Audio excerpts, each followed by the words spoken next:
transition, la voici, la voilà, puisqu'on va parler d'architecture. Et oui, d'architecture rurale en plus, de vieilles architectures, de vieilles bâtisses. Donc ça tombe bien, le Lézard Noir, vous me faites une transition toute seule. C'est merveilleux. On est sur un grand format, donc à 13 euros, le fameux format habituel de Lézard Noir, que l'on retrouve le plus souvent, avec la couverture cartonnée sans surjaquette, qui s'appelle Maoromi, Chronique architecturale de l'espace-temps, pour son nom en entier, qui est un manga de Kei Tome, qui est l'un de mes mangaka favoris, effectivement. Est-ce qu'il y a des pièces sans fenêtre? Non, pas cette fois. Oui, parce que c'est vrai qu'il y avait un titre. Alors, ça aurait pu faire une thématique maison de la semaine dernière, mais non, cette fois il n'y a pas de crime, pas pour l'instant en tout cas. Non, il n'y a pas encore. Ah, pièces secrètes. Ah, il y a peut-être des pièces secrètes par contre.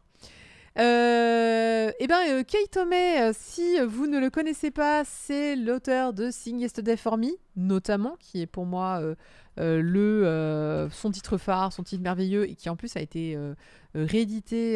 J'ai un petit doute si c'est cette année ou l'année dernière, parce que j'ai l'impression que tout est rapide. C'est que ça date de quand, Sing Yesterday for Me, de leur édition? Je ne sais plus. Alors, on a le tome 4 qui va sortir, qui est sorti en juillet. Donc oui, non, c'était probablement cette année. Ouais, et alors, Kei Tome a fait beaucoup d'autres choses de souvenirs. Il y avait Déviance, il y avait Zéro. Luno était vraiment très très chouette. Maoromi, ça date de 2010. C'est assez vieux en fait, je pensais pas que c'était si vieux. Et les Jimbocho Sisters, sortis en 2021, c'est son plus récent et qui est en train de sortir chez Mangetsu. Donc c'est un auteur prolifique qui a une ambiance très particulière. Très honnêtement, c'est pareil. On est sur l'ambiance un peu onirique, beaucoup de non-dits, beaucoup de choses, voilà, beaucoup de choses qui flottent, beaucoup de questionnements, un petit peu de fantastique. Et là encore, il y a un petit peu de fantastique dans cette série, qui est une série courte également, puisqu'elle ne fait que 4 tomes. Je l'ai dit, elle date de 2010, donc effectivement, c'est une série qui est clôturée depuis quelques temps maintenant. De quoi on va parler? Eh bien, on va parler d'architecture, on va parler de maisons, de vieilles bâtisses, comme je le disais, puisqu'on va suivre Niwa, c'est le héros que vous voyez en couverture. Et Niwa, il fait des études, il est en première année d'architecture, et il vient d'arriver dans l'ancienne maison de son grand-père. Il n'a pas connu son grand-père. Son père s'est fâché avec lui et du coup, ils se sont jamais trop parlé. Ça arrive. Et son grand-père est décédé et on lui laisse sa maison. Et son grand-père était du coup architecte et c'est lui qui a fait cette maison-là. Donc il arrive dans la maison, ok, très bien. Et là déjà, il tombe sur un cadre dans lequel il y a la photo de sa grand-mère qui est morte bien des années auparavant. Et derrière la photo de la grand-mère se trouve une autre photo avec une autre jeune fille. La photo a l'air assez ancienne et la jeune fille a l'air assez jeune. Et il se dit, oh, papy, t'as peut-être caché des choses. C'est peut-être pour ça que tu t'es fâché avec papa, je ne sais pas. Voilà la photo de la jeune fille. Mais bon, toujours est-il, voilà, ok, pas de souci. Il est content, il a une maison que ses parents du coup lui laissent qui est en héritage. Il peut aller à la fac d'architecture poursuivre ses études. Et là, on lui propose ah bah tiens, t'es réquisitionné pour aider à prendre les mesures d'une vieille bâtisse. Ok, très bien, de l'ère Showa. Alors l'ère Showa, de doute, je crois que c'est fin 1800, début 1900. C'est l'avant-guerre, on va dire ça comme ça. Donc ok, il va dans cette vieille bâtisse avec ses camarades de classe et il faut prendre les mesures. Et il se rend compte, il dit, ah oui, c'est une très très belle demeure qui a été faite dans cette période-là. On voit encore, il y a les artisans étaient vraiment très spécialisés et d'ailleurs, on ne serait pas capable aujourd'hui de faire la même bâtisse. C'est pour ça qu'ils prennent ces mesures, c'est pour ça qu'ils prennent des photos, c'est pour garder en fait une trace de cette demeure avant qu'elle soit démolie et puis qu'on en fasse quelque chose à la place. L'idée, c'est vraiment que il y a des techniques qu'on ne sait pas refaire. Alors nous, par exemple, en France, on n'a pas trop ce souci-là. Pourquoi? Parce qu'on a les compagnons. Si vous ne connaissez pas les compagnons, c'est un organisme un peu spécifique qui regroupe les meilleurs artisans en fait français et qui ont des connaissances. Ils ont en fait enregistré des connaissances de tout domaine. Il y a ébéniste, architecture, vitraux, ce que vous voulez, sculpture, tout y passe en artisanat. Et ils ont gardé en fait des archives depuis Mathusalem. Les compagnons, ça date, c'est vraiment hyper vieux. Et ils ont gardé en fait toutes les techniques et ils les transmettent à leurs apprentis. Donc nous en France, on a plutôt une bonne conservation en fait de nos techniques grâce à ça. C'est visiblement pas le cas au Japon, en tout cas là ils en mentionnent pas. Donc du coup ils font ces mesures, ils font ces photos pour être sûr. Et à un moment, le héros touche une poignée de porte. Et là, il a une vision d'une pièce. Il hurle, il s'en va, il fait « Oh là, qu'est-ce qui s'est passé ?» Bon, mais ça l'intrigue, il se dit « Mais c'est bizarre quand même, je suis certain d'avoir vu une pièce quand j'ai touché la porte et tout, c'est trop bizarre. » Pourtant la maison elle est déjà à moitié démolie, hein, donc la pièce n'existe plus. Il fait « C'est trop space ». Il retourne là-bas un soir, et là... Mathusalem n'étant qu'à peine une exagération parce que c'est très très vieux. Et là, il tombe sur la jeune fille de la photo, habillée en blanc, un peu space. Il fait OK. Je vous passe les détails, mais toujours est-il qu'en touchant la poignée, elle lui dit « Mais si, en fait, t'as vu un souvenir de la maison.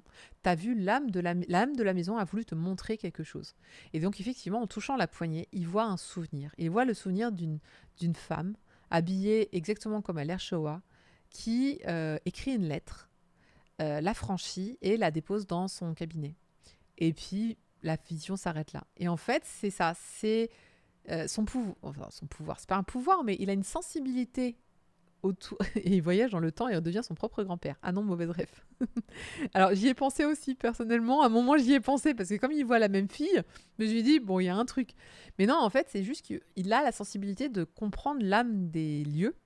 Et en fait, comme les fantômes peuvent transmettre parfois leurs regrets, eh ben, les lieux vont lui transmettre des regrets vis-à-vis de souvenirs que les lieux ont.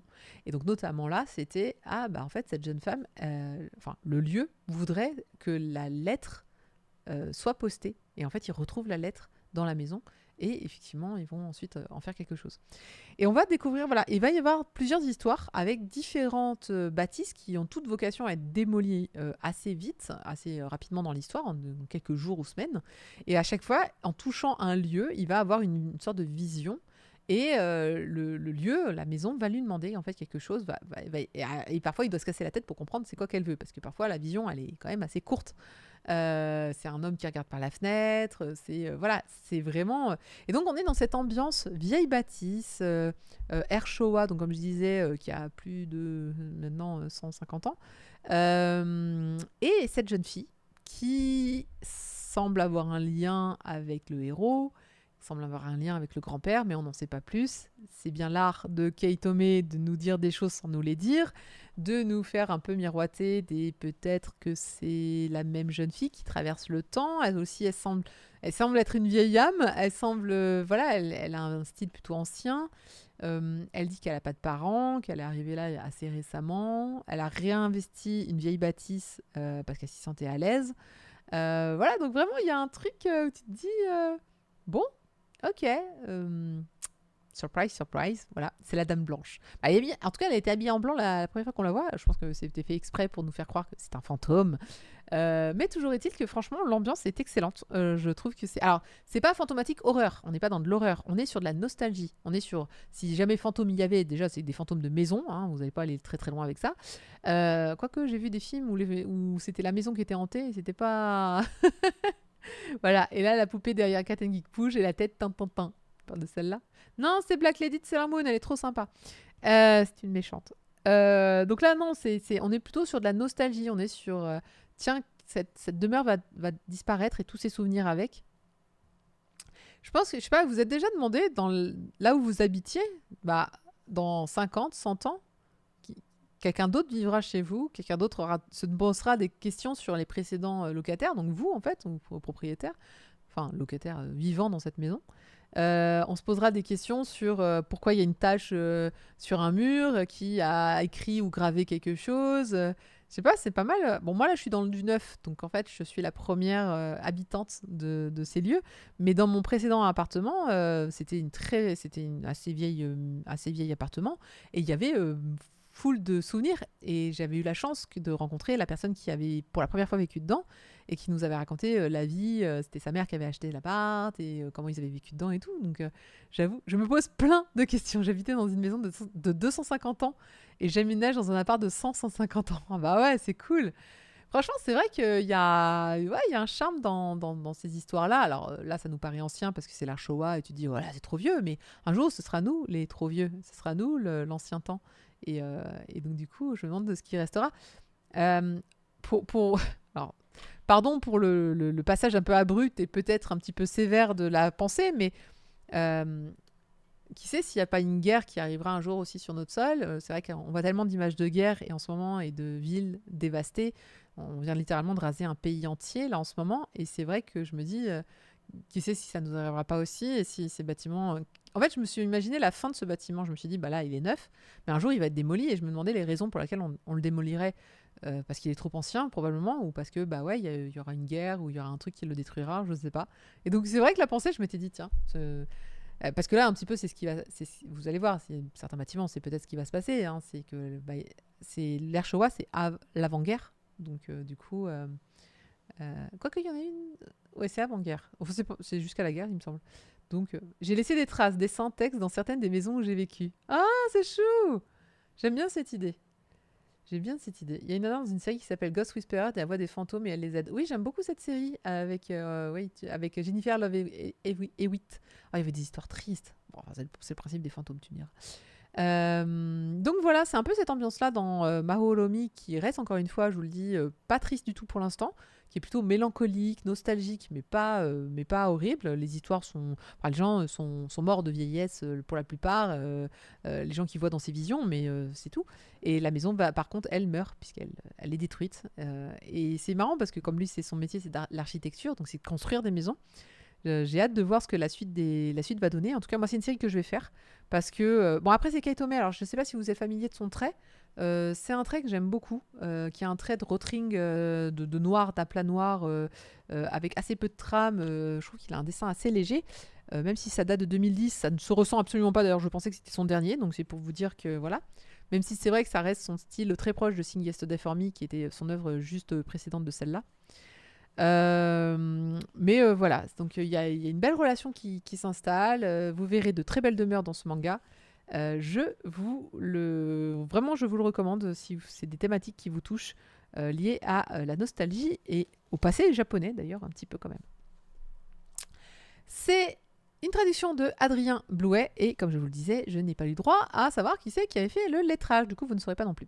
Le prochain tome, donc sorti le 24 septembre, le prochain tome ce sera le 3 décembre, là encore ça n'est pas possible d'être sous le sapin pour une série complète, mais ça peut être le début d'une très belle série si vous avez des gens qui aiment l'architecture, le passé, l'étude du passé, la liaison entre le présent et le passé que je trouve toujours très intéressant en termes de thématique. Moi, en tout cas, c'est des choses qui me font vibrer, que j'aime.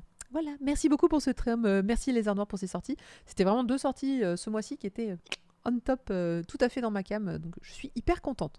On va passer à un truc super plus léger, très différent, vous allez voir.